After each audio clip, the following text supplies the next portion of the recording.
আমি মানুষকে ভালোবেসে দেখেছি, যত্ন নিয়ে দেখেছি, খোঁজ নিয়ে দেখেছি, সাধ্যমতো সব কিছু করেও দেখেছি। আমার জায়গা থেকে আমি যতটুকু পারছি করে গেছি। আর আমি বারবার তাদের থেকেই অকৃতজ্ঞতা পেয়ে গিয়েছি।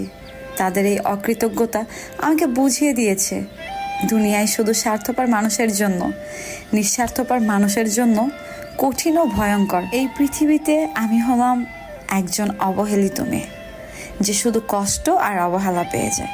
এটাই আমার জীবন। জীবনটা অনেক কঠিন। জীবনটা আসলে এমন হওয়ার কথা ছিল না। আমার ভাগ্য আর আমার নিয়তি আমাকে এখানে এসে দাঁড় করিয়েছে। সব কিছু মেনে নিয়ে আলহামদুলিল্লাহ বলতে তো পারি। জীবনে যা কিছু হয়ে যাক, সব কিছুর জন্য আলহামদুলিল্লাহ।